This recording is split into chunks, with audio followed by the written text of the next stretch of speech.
नमस्कार। मैं अशोक कुमार पांडे और चुनाव अब 4 स्टेज क्रॉस कर चुका है। अब धीरे धीरे अपने फाइनल स्टेज में जा रहा है। और उत्तर प्रदेश के बारे में आप जानते हैं, उसको चाहे आप उत्तम प्रदेश कहिए चाहे सवाल प्रदेश कहिए, लेकिन 80 सीटें तो उसी के पास हैं। और जो उत्तर प्रदेश जीतता है फाइनली वो सरकार बनाता है, ये बात कही ही नहीं जाती है। ये बात कई अवसरों पर साबित हुई है। 2019 में तोड़ के बहुमत दिया था भारतीय जनता पार्टी को उत्तर प्रदेश ने, और आप जानते ही हैं कैसे प्रचंड बहुमत वाली सरकार बनी। इस बार भी मान के चला जा रहा था कि उत्तर प्रदेश में 80 सीटों का दावा किया जा रहा था, लेकिन मुझे लगता है कि मन में कहीं ना कहीं ये होगा कि 70-72 सीटें फिर से उत्तर प्रदेश में मिल जाएंगी। लेकिन जैसे जैसे राउंड आगे बढ़ता गया, अब कंडीशन ये है कि जो भारतीय जनता पार्टी के सपोर्टर्स हैं वो भी थोड़ी दबी जबान में कह रहे हैं नहीं, 50 से नीचे नहीं जाएंगे, 55 तक आ सकता है और वगैरह वगैरह। और हुआ यह है कि अब पश्चिम में चुनाव खत्म हो गया है, धीरे धीरे पूर्वांचल की तरफ जा रहे हैं। आप जानते हैं योगी आदित्यनाथ वैसे तो उत्तराखंड के हैं, लेकिन गोरखपुर में उनकी पीठ है, तो पूर्वांचल में उनका एक खास दबदबा रहा है। विधानसभा चुनाव में भी देखा गया और समय पर भी देखा गया है। लेकिन इस बार पूर्वांचल से जिस तरह की खबरें आ रही हैं वो सब कुछ ठीक बताने वाली नहीं है। अब बनारस का हाल ये है, और मैं एकदम ये नहीं कह रहा कि बनारस मोदी जी हार जाएंगे, लेकिन बनारस की हालत ये है कि वहां पर श्याम रंगीला नाम के एक कॉमेडियन हैं, उनको पर्चा नहीं दिया जा रहा है। ये कहा जा रहा है कि जो लोग निर्दलीय लड़ना चाहते हैं उनको पर्चा नहीं दिया जा रहा है। अब ये सूरज जैसा खेल करने की तैयारी है या कुछ और है, ये तो समय ही बताएगा। ऐसा लग रहा है कि उत्तर प्रदेश में जितना सोचा गया था उतना होता हुआ दिख नहीं रहा है। और अगर उत्तर प्रदेश को उत्तर भारत की नब्ज मान लिया जाए तो इसका कोई बहुत अच्छा असर चुनाव परिणामों पर भाजपा के लिए पड़ने वाला नहीं है। हमने सोचा कि ये हो क्या रहा है, हो क्यों रहा है और क्या हो सकता है, ये सब कुछ समझने के लिए सैयद जैगम मुर्तजा से बात की जाए। जैगम जाने माने पत्रकार हैं और उस इलाके को बहुत अच्छी तरीके से जानते हैं। जैगम भाई, क्या हो रहा है उत्तर प्रदेश में? नमस्ते अशोक भाई। मैं शुरू करूं नमस्कार। इससे पहले आपने जैसे कहा कि उत्तर प्रदेश में ये एक माहौल बन गया है कि 50 और दबी जबान में 55। अब से 2 महीने पहले, 2.5 महीने पहले याद कीजिए, जब चुनाव की सुगबुगाहट शुरू हुई थी तो हम बात कर रहे थे कि 400 पार का एक नारा था और एक बड़ा जबरदस्त एक नैरेटिव था कि भाई मंदिर के निर्माण के बाद का जो माहौल था, चारों तरफ भगवा झंडे ये सब नजर आते थे। तो ये हम सब मान के चल रहे थे कि हाँ ठीक है, इस बार वन साइडेड इलेक्शन जो बीजेपी दावा कर रही हो भी सकता है, क्योंकि यूपी में सारा यूपी की दिक्कत ये है कि जैसे आपने कहा 80 सीट है और रास्ता जो सत्ता का है वो यूपी होके जाता, सिर्फ रास्ता सत्ता का होकर नहीं जाता। देश की राजनीति जो है उसकी जो दशा और दिशा है वो यूपी तय करता है। उसका एक रीजन ये है कि जितने भी कंफ्लिक्ट के सेंटर हैं या कंफ्लिक्ट जोन्स हैं इस देश में, जहाँ फॉल्ट लाइन तैयार होती हैं रिलीजन के या जाति के नाम पर, वो यूपी से शुरू होती है। मथुरा हो, काशी हो, अयोध्या हो, उसके अलावा चाहे देवबंद हो, बरेली हो, जो भी, मतलब धर्म की राजनीति या जाति की राजनीति या फिरकों की राजनीति का जो सेंटर है वो यूपी है। और इसे कोई इनकार नहीं कर सकता। और ये भी कि सबसे ज्यादा प्राइम मिनिस्टर जो है वो यूपी से आए हैं, या प्रधानमंत्री बनने के लिए मोदी को यूपी आना पड़ता है, या राहुल गांधी को वायनाड जीतने की तमाम उम्मीदें और तमाम यकीन के बावजूद उन पे दबाव है कि वो रायबरेली या अमेठी जाकर चुनाव लड़ें। तो जाहिर सी बात है, भारत की जो राजनीति है वो यूपी के इर्द गिर्द घूमती है। अब 2 महीने बाद हम जहां खड़े हैं या चुनाव जहां पर आ गया है, वहां ये बात तय है कि जितना आसान चुनाव 2 महीना पहले था बीजेपी के लिए, सत्ताधारी दल के लिए, वो अब उतना नहीं है। हार जीत अपनी जगह है, या हम कहते हैं कि जिस तरीके से चुनाव आयोग की विश्वसनीयता पर दाग लगे हैं, या जो अभी तक चुनाव आयोग का रोल रहा है, चाहे वो रिगिंग की शिकायतों पर हो रहा हो, चाहे जैसे आपने श्याम रंगीला वाला मसला दिया कि कैंडिडेट के नॉमिनेशन तो खाली श्याम रंगीला का नहीं हुआ, और जगह भी ऐसा हुआ, या कैंडिडेट की नाम वापसी, वो सूरत और इंदौर जैसी सीट पर, जहां मतलब मानकर चलिए कि मतलब बीजेपी 6-6 लाख वोट से पिछली बार चुनाव जीत गई थी, वहां क्या यकीन नहीं था या कोई नैरेटिव सेट करना था, वहां वहां कैंडिडेट के नाम वापस कराने पड़े। और ये स्थिति अभी सुनने में एक चर्चा थी, हालांकि वो ऑफ द रिकॉर्ड या अफवाहों में आप इसे कह सकते हैं, लेकिन बनारस में इस तरह की तैयारी बीजेपी के तंत्र की थी कि वहां कैंडिडेट के नाम वापसी हो, और उस तरह का काम भी हुआ। और उसमें कई लोगों के नाम आए, जो अभी बीच में राकेश प्रताप सिंह का नाम था, राजा भैया को लेकर डिस्कशन शुरू हुए। और अमित शाह के उनके साथ बैठक की बातें छनकर अखबारों में और टेलीविजन पर आई, या उसके बाद में कांग्रेस के जो प्रदेश अध्यक्ष हैं उनके उनको लेके भी कई तरह की चर्चाएं हुई।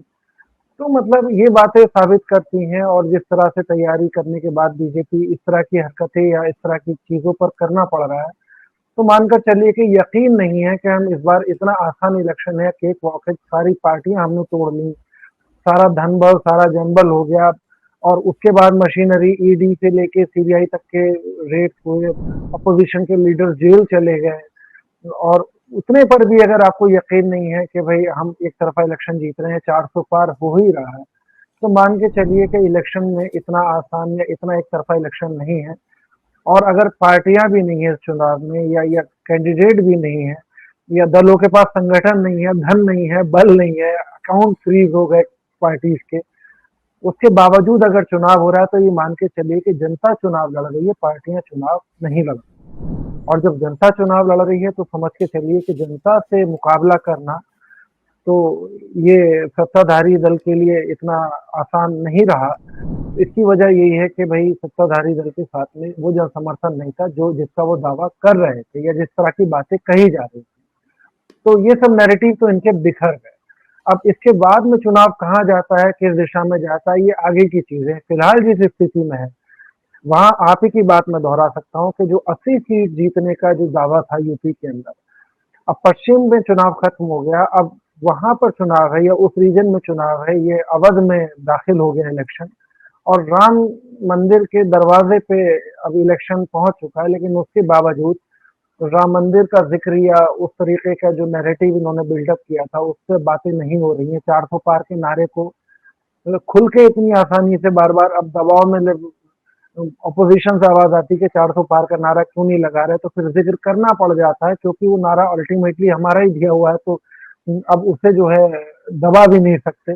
तो ये सब बातें हैं। अब इसके बाद अब देखते एक हैं बात आगे क्या बताइए होता है। एक बात बताइए, कल कन्नौज में जब वोटिंग हुई या बाकी जगहों पे वोटिंग हुई, बड़ी संख्या ऐसे लोगों की आई जिन्होंने चैनल पर आकर कहा कि हमें वोट नहीं डालने दिया गया, मारपीट के वीडियोस आए। यहां तक कि मजेदार बात यह थी कि भारतीय जनता पार्टी का भी वीडियो आया कि सपा के गुंडों ने मतदान में डिस्टरबेंस किया। मेरे समझ में वाकई नहीं आता है कि सरकार आपकी है तो भी सपा की गुंडई चल रही है, सपा की सरकार थी तो भी गुंडई चल रही है। तो अब आपका जो दावा था कि गुंडे बाहर चले गए हैं वो कहाँ चले गए हैं? मतलब इस बयान के बाद तो भारतीय जनता पार्टी सरकार को इस्तीफा दे देना चाहिए कि कानून व्यवस्था उसके हाथ से निकल गई है। लेकिन मजाक एक तरफ, भाजपा में इस्तीफे नहीं होते हैं, ये राजनाथ सिंह बहुत पहले बता चुके हैं। मजाक एक तरफ, जो ये डिस्टरबेंसेस किए गए हैं, पुलिस का उपयोग जिस तरह से किया गया है, वोट परसेंटेज बढ़ने घटने का जो पूरा खेल है, ये कितना असर डाल सकता है? ठीक है, हमारे एक दोस्त है अमरोहा के, उनका बड़ा मजेदार हरकत होती है, जब वो अपने पुराने दोस्तों से अब मिलते हैं तो एकदम गालियां। मैं सोच रहा था वो मैं सोच रहा था कि 3 शो हो गए और आपके जालिम दोस्त अभी तक नहीं आए हमारे प्रोग्राम में, तो दोस्त ऐसा नहीं है कैसे हो तो गया? नहीं, हमारे एक बहुत अजीज दोस्त है बबलू भाई, उनका बड़ा मजेदार किस्से होते हैं। वो अपने दोस्तों को देखते गालियां देना शुरू कर देते हैं। हमने उनसे कई बार पूछा कि यार ये ऐसा हरकत क्यों कर रहे हैं आप, मतलब आप मुहज्जब आदमी हैं, आपका फैमिली बैकग्राउंड बहुत अच्छा, और आप सड़क पर गालियां देना शुरू कर देते हैं। तो उनका हर बार जवाब होता है कि अगर मैं गाली नहीं दूंगा तो ये मुझे गाली दे देगा। अब वो दोस्तों से तो वो रिश्ते अपने दोस्तों से गाली वालों को कैसे दोस्त है, ये गाली वाले रिश्ते मत रखो भाई, अच्छे रिश्ते रखो।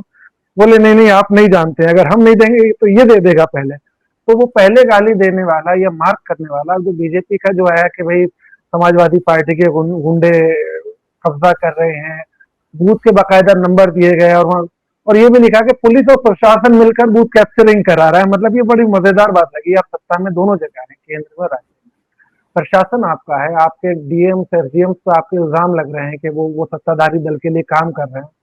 और खाली कन्नौज में नहीं हुआ, इससे पहले हमने पिछले राउंड में देखा कि बदायूं और संभल में संभल में किस तरह औरतों के साथ मारपीट की गई, घरों में घुस के बूथ से निकाल निकाल के मारा गया, बूथ के अंदर बाकायदा। कल हमने देखा हैदराबाद में कि बाकायदा कैंडिडेट लोगों के आईडी चेक कर रहे हैं, और मतलब अलग अलग जगह पर अलग अलग तरह की चीजें, तो ये सब चीजें हो रही हैं। और इसमें कोई शक नहीं है कि ये घबराहट कह लीजिए या हार का खौफ है, वरना अगर इतना आसान इलेक्शन होता तो ये सब हरकतें नहीं करनी पड़ती। लेकिन हाँ, इस सब में हम बार-बार कह रहे हैं कि जो विश्वसनीयता है वो पार्टी की नहीं, वो चुनाव आयोग की स्टेक पर है। उसका रीज़न ये है कि चाहे सत्ताधारी दल हो, वो अपनी सत्ता किसी भी कीमत पे गँवाना नहीं चाहता और विपक्ष किसी भी हाल में सत्ता में आना चाहता है। तो राजनीतिक दलों के ये गिमिक्स होते हैं या इस तरह की हरकतें कोई नई नहीं है ये डेमोक्रेसी में, हम पहले से देखते चले आ रहे हैं। लेकिन इन्हें रोकने की जिस पर ज़िम्मेदारी थी, जो रेफरी अगर पार्टी बन जाएगा या बार-बार खिलाड़ी बनकर खेलेगा तो दिक्कत होगी। क्योंकि देखिए अभी तक भारत में जगम भाई गांधी जी के 3 बंदर थे जो बुरा देखते नहीं थे, बुरा बोलते नहीं थे, बुरा सुनते नहीं थे। और मोदी जी के 3 बंदर हैं जो भारतीय जनता पार्टी द्वारा किया गया कुछ भी बुरा सुनते नहीं है, कुछ भी बुरा देखते नहीं है, कुछ भी बुरा बोलते नहीं है। ये बहुत साफ दिखाई दे रहा है। मतलब मल्लिकार्जुन खड़गे ने चिट्ठी लिखी तो उनको नोटिस आ गई। राहुल गांधी, कोई ऐसा विपक्ष का बड़ा नेता नहीं है जिसको नोटिस ना आई हो, लेकिन मोदी जी कुछ भी बोल के जा सकते हैं, उनके ऊपर नोटिस तो छोड़ दीजिए। मतलब आप कल्पना कर सकते थे कि मल्लिकार्जुन खड़गे के हवाई जहाज की जांच होगी। चलो राहुल गांधी तो कुछ भी हो, मामूली एमपी हम मान सकते हैं कि मामूली एमपी हैं और क्या है। मल्लिकार्जुन खड़गे इस देश की सबसे बड़ी विपक्षी पार्टी के नेता हैं, सब बेहद उम्रदराज है, मेरे ख्याल से सबसे सीनियर लीडर्स में से हैं और राज्यसभा के अंदर विपक्ष के नेता हैं अगर उनकी पोजीशनिंग आपको देखनी हो तो। लेकिन उनका हवाई जहाज, उनका हेलीकॉप्टर चेक किया जाता है, उनका खाना, उनकी दवाइयां, ये सब चेक किया जाता है। मतलब दवाई की पुड़िया में वो कितने पैसे ले जा सकते हैं मुझे नहीं पता। तो ये जिस लेवल पे चीजें पहुंच गई हैं, एक तो यह है कि बहुत साफ है कि सत्ता को किसी भी तरह से बचाने का एक पागलपन तो है ही, सभी में होता है, लेकिन इतना कभी देखा नहीं गया। इसका असर जनता पे कुछ पड़ा है? अशोक भाई, इसके दो दो एंगल हैं। चुनाव आयोग वाले पर तो बाद में बात करेंगे। विपक्ष की तरफ से अगर हम बात करें तो सीरियसली ये विपक्ष पे अगर संगठन होता या बीजेपी इनकी जगह विपक्ष में होती तो मान के चलिए मल्लिकार्जुन खड़गे के साथ जो जो हो चुका है चुनाव में या जैसी जैसी बातें उन्हें कह दी गई हैं, जो जो उनके साथ हरकतें हो गई, अगर ये बीजेपी में होती तो एक दलित नेता के साथ या दलित चेहरे के साथ इतनी सब हरकतों के साथ इतना बड़ा मुद्दा बन चुका होता है इस देश में कि दलित अस्मिता, और हो सकता है कि प्रधानमंत्री आज रोए हैं वो 3 बार पहले रो चुके होते और उनके आंसू लोग देख देख के कहते कि वाकई में बड़ा बुरा हो रहा है और बड़ा जुल्म हो रहा है, सबसे बड़ी विपक्षी पार्टी के नेता के साथ में ऐसी हरकतें की जा रही। अब रही बात चुनाव आयोग की, तो चुनाव आयोग की जो जिम्मेदारी, हम बार बार कहते हैं कि जो election free and fair election का जो कॉन्सेप्ट है या जो इंस्टीट्यूशंस को जो मजबूत होने की जो वो है, एक नरेशन है, उसी के दम पे सारी डेमोक्रेसी ठहरी हुई है। लोगों का विश्वास है कि न्यायपालिका अपना काम करेगी या चुनाव आयोग है वो इंडिपेंडेंट काम करेगा, जो और बाकी इंस्टीट्यूशंस हैं वो या पार्लियामेंट है वो ठीक से कानून बनाएगी। अगर इन इंस्टीट्यूशंस में लोगों का फेथ खत्म हो जाएगा तो डेमोक्रेसी कहाँ जाएगी, डेमोक्रेसी कहाँ रहेगी, ये सब हमारे सोचने की बात। और ये जनता की तरफ से भी जो जो सत्ताधारी दल की या इस तरह की हरकतों को, ये चाहे विपक्ष की भी अगर कोई पार्टी अगर इस तरह की हरकत कर रही है उसका अगर समर्थन करता है तो ये नितांत मतलब दुष्टता, धूर्तता, कपट किसी भी श्रेणी में आप रख सकते हैं। आप जैसे ही जस्टिफाई करते हैं किसी के गलत एक्ट को, मास्टर स्ट्रोक मीडिया अगर कहता है, ये अगर आप कहते हैं, हम कहते हैं कि जो मसला सारा जो है कॉन्स्टिट्यूशनल मॉरलिटी का है।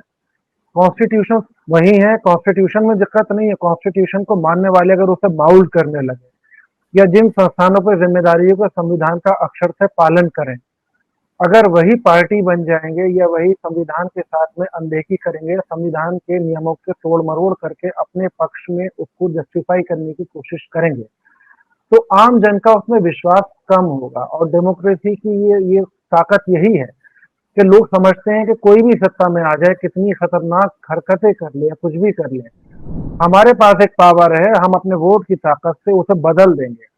अगर किसान परेशान है, उसे लगता है कि हमारी जो हित है उनकी रक्षा नहीं हो रही है, तो उसके पास एक ही अधिकार है कि वो जाके बूथ पे वोटिंग कर देगा। अगर अल्पसंख्यकों को लगता है कि हमारे साथ अन्याय हो रहा है, ये हमारी नहीं सुनी जा रही या संस्थान हमारी नहीं सुन रहे हैं, तो उसके पास 5 साल में एक मौका आता है कि वो जाके बूथ पे जाके अपने वोट को रजिस्टर करे और अपने बदलाव की कोशिश करे। और अगर उसका ये अधिकार छिन जाएगा या उसे इस अधिकार का पालन नहीं करने दिया जाएगा कानून, तो फिर वो किधर जाएगा? फिर उसका जाहिर सी बात है संस्थानों में या डेमोक्रेसी में अगर उसका विश्वास खत्म होगा। हमने कश्मीर में ये देखा है। कश्मीर में जो आज हो रहा है या जो कुछ हुआ पिछले 10, 20, 30 साल के अंदर, उसकी शुरुआत सब जानते हैं कहाँ से हुई। आप तो कश्मीर में आपका एक्सपर्टीज है। अगर रिगिंग नहीं हुई होती इलेक्शंस में या फ्री एंड फेयर इलेक्शंस हो रहे होते, तो क्या कश्मीरी पाकिस्तानी पूल में या इस तरह हिंसा की तरफ जाते? नहीं जाते। बिल्कुल नहीं। या गरीब गुरबा का अगर सिस्टम में विश्वास बना रहता तो नक्सलाइट मूवमेंट इतना मजबूत नहीं होता, या इस तरह की दुर्गतियां नहीं होती। हम बार बार कहते हैं कि अगर नेशन की जो बिल्डिंग है या नेशन की जो मजबूती है वो संस्थानों में है और प्रक्रियाओं में है। और इन दोनों में अगर कमजोरी आएगी या इन दोनों के में कहीं गड़बड़ होगी, या इन्हें इनके जो गार्जियंस हैं, सुप्रीम कोर्ट है या चुनाव आयोग है, उनकी जो निष्पक्षता पर अगर सवाल उठने लगेंगे, तो फिर जनता का उसमें यकीन कम होने का मतलब ये है कि हम डेमोक्रेसी में अपना विश्वास खोते चले जाएंगे। तो बिल्कुल इन ठीक सब बात। चीजों की देखने की जिम्मेदारी हमारी है। जी अशोक। अच्छा, थोड़ा थोड़ा रियल पॉलिटिक पे लौटते हैं। मायावती जी का जो फैक्टर है वो कितना काम कर रहा है, खास तौर पे आकाश आनंद का जो वो था उनको हटाया गया, जिस तरह से उत्तराधिकारी भी अब वो नहीं रहे, और फिर से एक बार मायावती जी के ऊपर आरोप लगा कि भारतीय जनता पार्टी के साथ उनका लेन देन है। तो ऐसे में वो फैक्टर कितना काम कर रहा है? क्योंकि अभी एक कार्यक्रम हमने किया जिसमें एक मित्र ने कहा कि दलित वोट जो है, जहां पर कांग्रेस का उम्मीदवार है वहां पर उसको अच्छे से पढ़ रहे हैं। तो ये देखिए कहां तक, शुरुआती, कितना तक सच है? हाँ। अशोक भाई, शुरुआती पहले दो दौर की अगर हम बात करें, तो आकाश आनंद ने नो डाउट, मतलब एक बहुजन समाज पार्टी को हम ये मान के चल रहे थे इस चुनाव से पहले कि ये आखिरी चुनाव होगा, और इस चुनाव में अगर मायावती 4-6%, 8% अपना वोट, जो उनका जो दलितों का 8% शेयर है, जाटवों का टोटल दलित वोट में यूपी के 19% के आसपास जो, उस 8% वोट को अक्यूमुलेट नहीं कर पाई, और उसके अलावा दूसरे अपने कैंडिडेट के नाम पे जो उन्हें वोट मिलते हैं, या जो जातीय या सोशल इंजीनियरिंग के जरिए जो वोट लाते हैं, अगर वो मैनेज नहीं कर पाए, तो ये उनका आखिरी इलेक्शन हम मान के चले थे। और नो डाउट आकाश आनंद के तौर पे आप भले ही उसके बयान को या किसी भी तरीके से सत्ताधारी दल ने जैसे भी उसको तोड़ा मरोड़ा हो, या मायावती ने उसको जो भी एक्शन लिया हो, आकाश आनंद ने पहले दो फेज में, मैं उस आदमी को क्रेडिट दूंगा कि बीएसपी के मरे हुए कैडर में, जो सोया हुआ कैडर था, उसे वो बूथ तक लेके आया वो आदमी। और हमने पहले दो फेजेज में देखा कि जाटव या जो भी इसका जो कोर वोटर है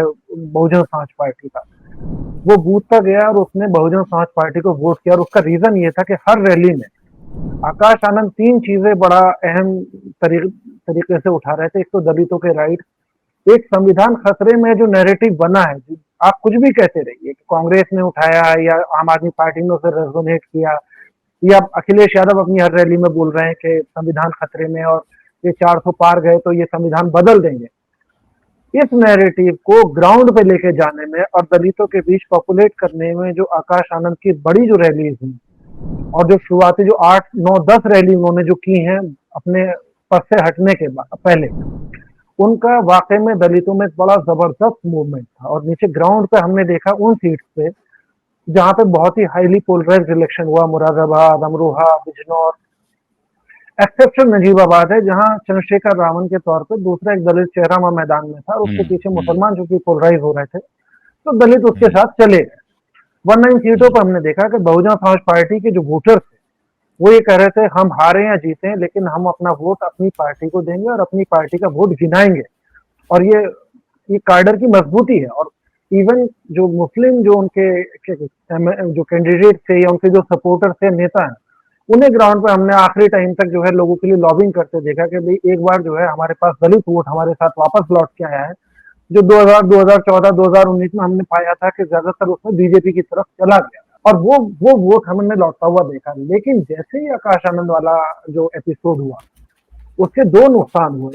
अब जो एक भरम है, अभी तक तो एक क्लियर लग रहा था कि एक मजबूत इलेक्शन अपोजिशन के पास, अब जो भरम की स्थिति है वो उस वोटर को देखे है जो मायावती का जो कोर वोटर था, जो मायावती के डिसीजन के बाद अब वो किधर जाएगा आकाश आनंद को ठिकाने लगाने के बाद।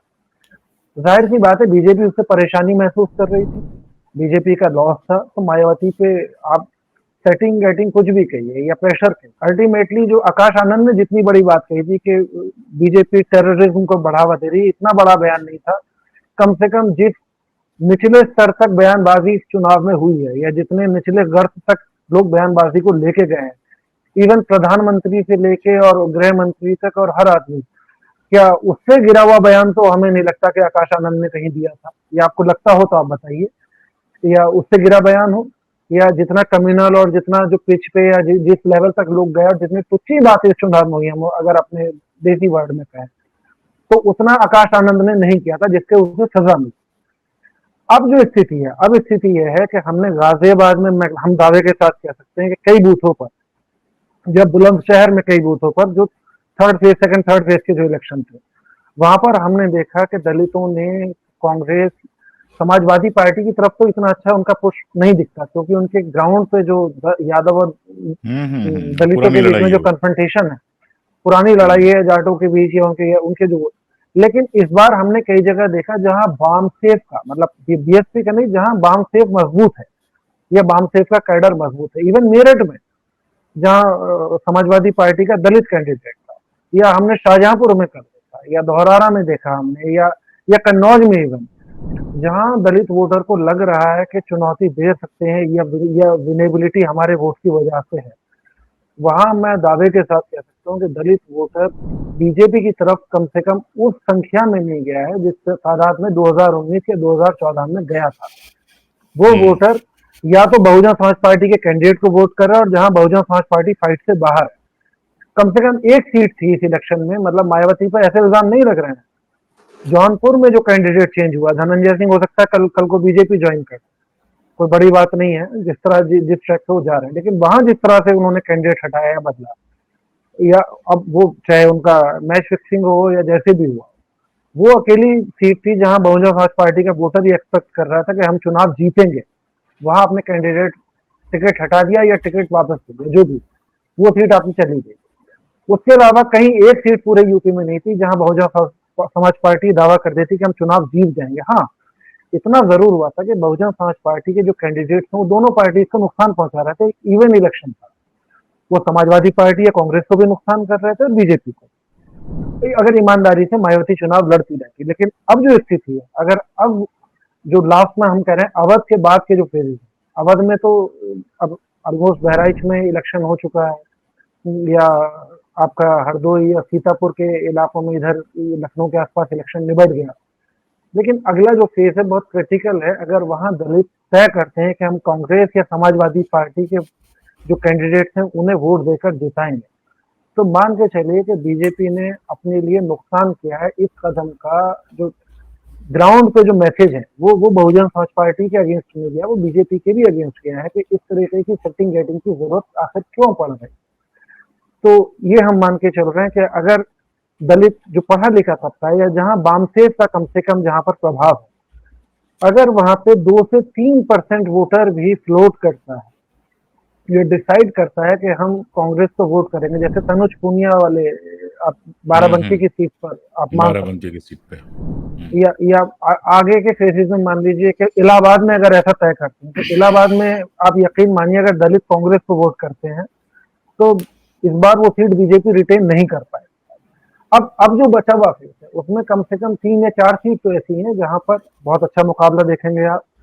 गाजीपुर है, मऊ है, जौनपुर है, या अंबेडकर नगर है, इन सीटों पे इंशाल्लाह, इवन देवरिया में जहां हमको बिल्कुल हाँ, उम्मीद नहीं थी, मेरा इवन घर है हाँ, इसलिए मैं जानता हाँ, हूँ। हाँ, अखिलेश प्रताप सिंह वाली सीट आप कह रहे हैं शायद, तो बिल्कुल उन वही। सीटों पे आप, हाँ, उन सीटों पर आप अच्छा मुकाबला देखेंगे। और अगर इसमें जो समझदार वर्ग है दलितों का, या जो पढ़ा लिखा तबका है, जिसे जो जानता है कि संविधान खतरे में और संविधान बचाने की ताकत किसके पास है, या अगर ये संविधान को अगर रिटेन रखना है, कम से कम बचाए रखना है, तो इस समय चाहे वो तत्कालिक डिसीजन हो, आप भविष्य का ना हो, आगे कहीं भी जाए, लेकिन फिलहाल जो तात्कालिक जो अर्जेंसी है, वो अर्जेंसी अगर उसने फील की, तो ये मान के चलिए कि कम से कम 8 या 9 सीटों पर, कम से कम श्रावस्ती से लेके और देवरिया के बीच में जो दलित वोटर जहां बैलेंसिंग है या डिसाइसिव है, वहां पर आप मान के चलिए कि इलेक्शन बहुत मजेदार होने जा रहा है और बहुत अच्छा, मतलब एक तरफा इलेक्शन ये नहीं है जैसा पहले 2 फेजेज में हम कह रहे थे कि एक तरफा इलेक्शन नहीं है। हम कह रहे हैं कि लास्ट के 3 फेजेज में भी इतना आसान नहीं है। सारी तोड़फोड़, सारे धनबल और सारे एक तरफा प्रशासनिक या चुनाव आयोग की बायसनेस के बाद, ये आप मान के चलिए। तो चाहे क्रिकेट मैच हो चाहे इलेक्शन हो, दोनों की खूबी यही होती है कि जब तक बराबर का मुकाबला ना हो, थोड़ा उतार चढ़ाव ना हो, कभी लगे कोई हार जाएगा, कभी लगे कोई जीत जाएगा, और फिर बिल्कुल फैसला जब हो तो आखिरी गेंद तक आदमी सांस रोक कर इंतजार करे, दोनों में जब तक ये ना हो तब तक मजा नहीं आता है। बहुत अच्छा शब्द प्रयोग किया जैगम भाई ने कि बहुत मजेदार ये इलेक्शन होने जा रहा है, और लोकतंत्र के हेल्थ के लिए, स्वास्थ्य के लिए भी ये बहुत जरूरी है कि चुनाव मजेदार हो, कैंडिडेट्स के लिए भी और उस जनता के लिए भी जिसको 5 साल में एक बार मौका मिलता है कि जाकर अपना वाला बटन दबा दे और कहे कि हम तुमसे नाराज हैं या तुमसे खुश हैं। जिस दिन ये अधिकार आपसे छीन लिया जाएगा, आपको ये लगेगा कि कोई फायदा नहीं है अंदर जाकर वोट देने से, यकीन जानिए जनता का गुस्सा किसी ना किसी तरीके से निकलता जरूर है। अगर ये बटन के तरीके से नहीं निकलेगा तो गलत तरीकों से निकलेगा, जो लोकतंत्र के लिए, देश के लिए, दुनिया के लिए खतरनाक होगा। इसलिए बेहतर तो यही होगा कि चुनाव को चुनाव बने रहने दिया जाए, सरकारें बदलती रहें, जनता को यह एहसास बना रहे कि हम सरकार बदल सकते हैं, और हम जैसे लोग कम से कम बोल सके, बात कर सकें, कोई भी सरकार हो उसकी आलोचना कर सकें, ये बेहद जरूरी है। अब जैसे जैसे चुनाव और आगे बढ़ेगा और मुद्दे आएंगे, हम लोग लगातार बात करते रहेंगे। आज के लिए इतना ही। बहुत शुक्रिया, बहुत शुक्रिया जगन भाई। धन्यवाद। Thank you.